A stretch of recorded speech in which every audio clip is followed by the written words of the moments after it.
Top quality और consistent performance के लिए सिर्फ सिल्वर पंप्स एंड मोटर्स, नाम याद रखना।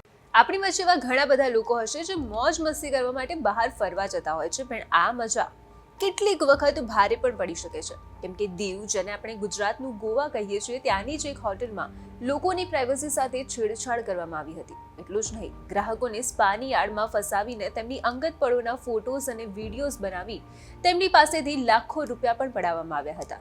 નમસ્કાર, આજની ક્રાઇમ કહાની સાથે હું છું ખુશ્બુ પંડ્યા.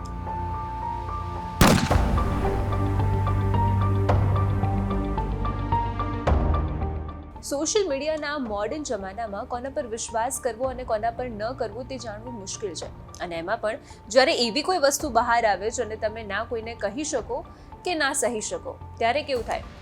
આવું જ કંઈક થયું છે દીવની કેશવ હોટલમાં જનારા કેટલાય ગ્રાહકો સાથે. એકચ્યુઅલી દીવના બુચરવાડા ચેકપોસ્ટ પાસે આવેલી હોટેલ કેશવ, જે સંજય રાઠોડ નામના શખ્સે ભાડા પેટે રાખેલી છે, અને કેશવે અલ્તિમસ અબ્બાસ મંસૂરી નામના એક શખ્સ અને અન્ય એક યુવતી સાથે મળીને હોટેલ કેશવમાં સ્પાનો ધંધો શરૂ કર્યો હતો, જેમાં બંને યુવક યુવતી સ્પાની સર્વિસ આપતા હતા. સાથે જ આ બંને યુવક ગ્રાહકોને સ્પા ઉપરાંત એક્સ્ટ્રા સર્વિસ આપવાની લાલચ આપી અને યુવતી પાસે દેહ વેપારનો ધંધો કરાવતા હતા. એટલે કે જો કોઈ પણ આ લાલચમાં આવી ગયું એ ગયું સમજો, કેમ કે એક્સ્ટ્રા સર્વિસના નામે તેમના અંગત પળોના વિડીયોઝ પણ લેવામાં આવતા હતા. સ્વાભાવિક છે, તમને સવાલ થઈ રહ્યો હશે કે કઈ રીતે? તો જે હોટેલના રૂમમાં તેઓ ત્યાં હતા, ત્યાં ઇલેક્ટ્રિક બોર્ડમાં તેમને સિક્રેટ કેમેરા સેટ કરેલા હતા, અને જે ગ્રાહક આ એક્સ્ટ્રા સર્વિસ લેવા માટે તૈયાર થાય તેમને આ રૂમમાં લઈ જવામાં આવતા અને તે બાદ ગ્રાહકોના અંગત પળોના વિડીયોને કેદ કરી લેતા, અને આ બાદ અસલી કામ તેમનું શરૂ થતું. આ જ વિડીયોની મદદથી તેઓ ગ્રાહકોને બ્લેકમેલ કરીને લાખો રૂપિયાની માંગણી કરતા હતા. અને કેશવ હોટલના રૂમ નંબર 203ના સ્પામાં નામે દેહ વેપારની આ ગેરકાયદેસર પ્રવૃત્તિઓ છેલ્લા 6 મહિનાથી ચાલી રહી હતી, જેની જાણ દીવના વણાકબાર પોલીસને થતાં જ દીવ જિલ્લા પોલીસ અધિક્ષક સચિન યાદવના માર્ગદર્શન હેઠળ Vanakbara police station sub inspector R.K. Gavit, police sub inspector Nilesh Katekar સહિતોને કેશવ હોટલમાં રેડ પાડી હતી, જેમાં પોલીસે હોટલના રૂમ નંબર 203માં ઇલેક્ટ્રિક બોર્ડમાં લગાવેલા સિક્રેટ કેમેરા અને મોબાઈલમાંથી વિડીયો રેકોર્ડિંગને કબજે કર્યા હતા. જે બાદ જિલ્લા પોલીસ અધિક્ષક સચિન યાદવ દ્વારા જણાવાયું હતું, हमें एक 25 तारीख को 25/12/2024 को एक इंटेलिजेंस सोर्सेज के थ्रू इन्फॉर्मेशन मिली थी कि कुछ prostitution related activities hotel Keshav में चल रहा है. तो हमने इस इन्फॉर्मेशन को कंफर्म करने के बाद without any delay FIR register किया एंड FIR रजिस्टर करने के बाद सीधा इन्वेस्टिगेशन स्टार्ट किया.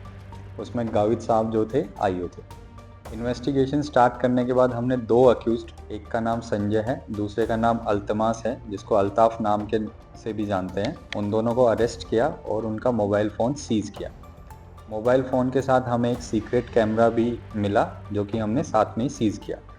मोबाइल फ़ोन में हमें बहुत सारे विक्टिम्स के प्राइवेट सेक्सुअल वीडियोज़ मिले एंड उसमें और भी बहुत सारी चीज़ें हमें रिवील हुई.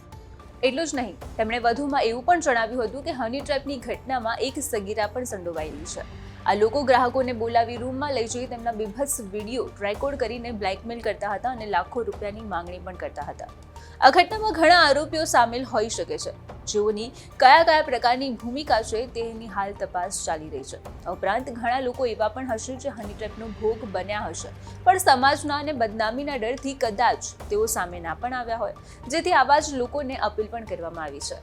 मैं बाकी जो भी विक्टिम्स हैं जिनके साथ ये अपराध हुआ है या जिन्होंने कुछ पैसे इनको दिए हैं, उनसे मैं रिक्वेस्ट करूँगा कि आप हमें अप्रोच करें. आपकी पूरी आइडेंटिटी, पर्सनल आइडेंटिटी हम सीक्रेट रखेंगे एंड फुल असिस्टेंस आपको विटनेस प्रोटेक्शन स्कीम के अंदर दी जाएगी. આ સિવાય જો વધુમાં કહું તો આ લોકો મસાજ પાર્લરના નામે ગ્રાહકોને બોલાવીને દેહ વેપારનો ગોરખ ધંધો કરતા હતા.